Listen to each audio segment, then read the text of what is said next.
Good evening, everybody. Good evening, Hello, sir. Dr. Anand. Hello, sir. Hello, sir.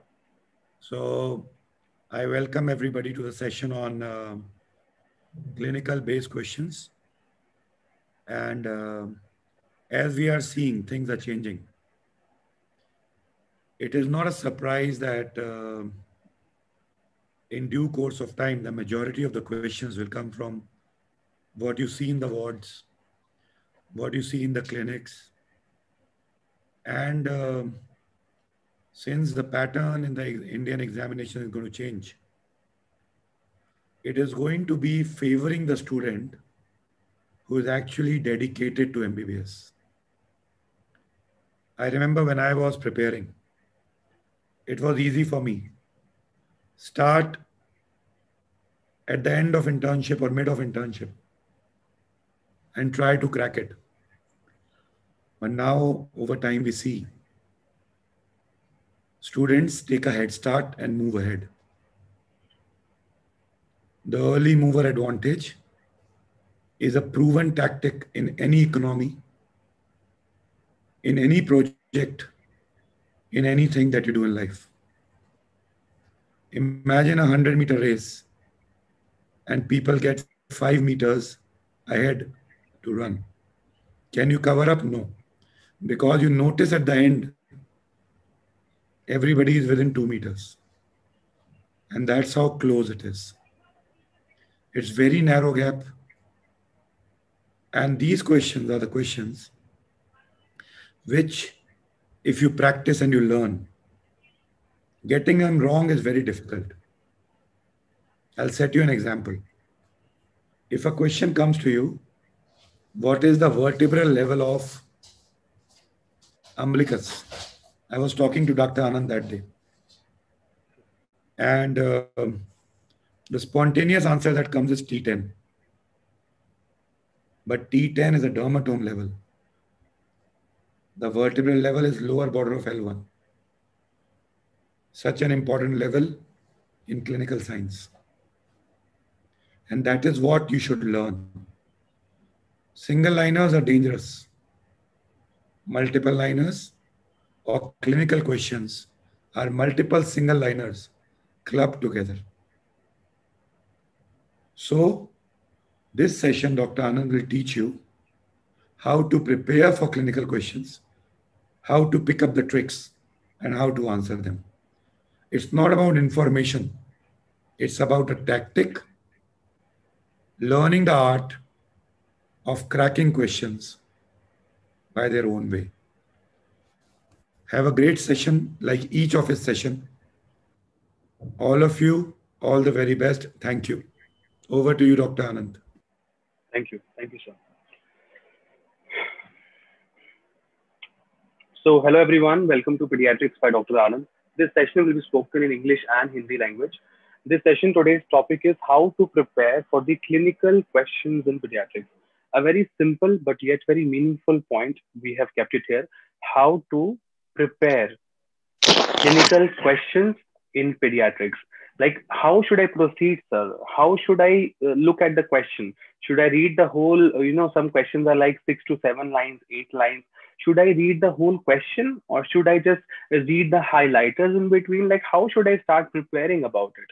So, this session will be exactly for around 25 to 30 minutes. So, please pay attention. Point number one, whenever you're preparing for the clinical questions, there are three levels of questions. We have level 1, we have level 2, and we have level 3. Level 1, level 2, and level 3. These three levels kind of questions comes in exams. Level 1 questions are usually the easy ones, which are like to the point. I will be sharing few examples with you. We'll be talking about important questions and then you'll get to know what is easy in that. So level 1, level 2, and level 3. So level 1 is like on the spot questions. Level 2 obviously will be little medium questions where you have to think, you have to read the whole question, you have to come to at least 2 to 3 important diagnoses about it. So medium based questions. And level 3 obviously, which are very hard questions. Hard as in, like, when you read the question, you will just on the spot tell that, sir, this is the answer, sir. But reality, that will not be the answer. There would be some trick, some in between hidden stuff which you will get to know by practice. Okay, so I hope you are already there.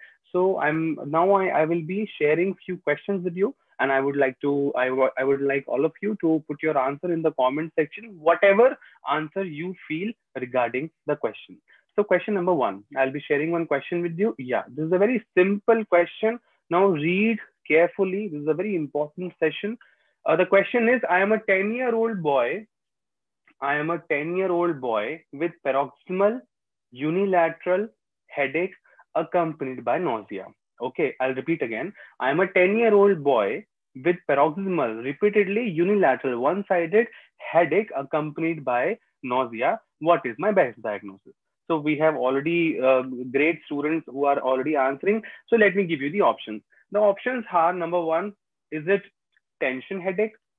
Is it reflex anoxic seizures, infantile spasms, hypertension, craniopharyngioma, migraine, and sensory neural deafness?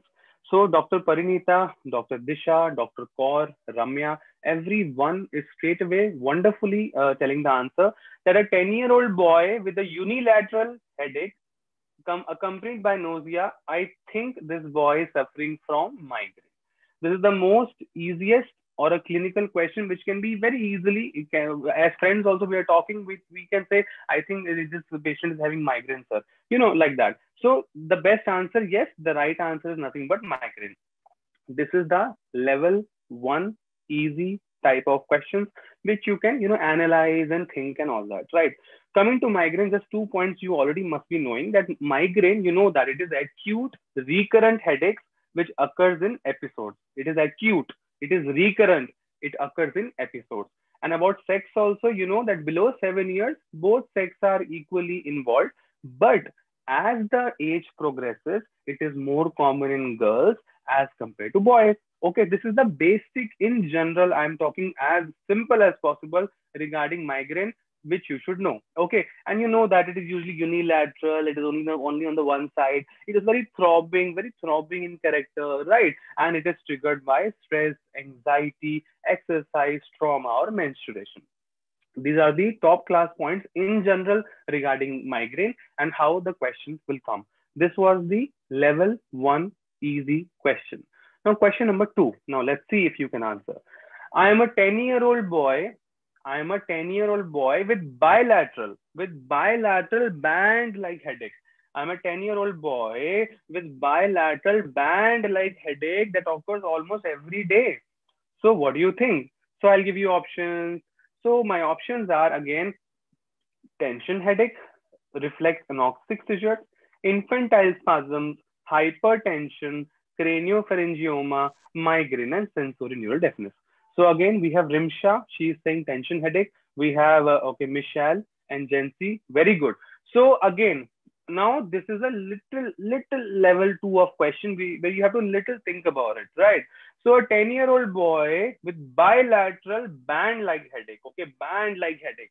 So in general, obviously the best diagnosis according to this picture obviously looks like a tension headache. Okay, very good. It looks like a tension headache. So tension headache is usually gradually in onset, it occurs over weeks or months. So bilateral band-like headache, in general, I should think of tension headache, which is gradual in nature, which occurs more frequently in weeks or over months. Okay, so these are the 2 type of questions you just now see. Simple question, unilateral headache, you thought of migraine, and band-like headache, you thought of tension headache. Okay, very good. Now I will be coming to the little more tough question. Let's see if you can answer. Now the question over here.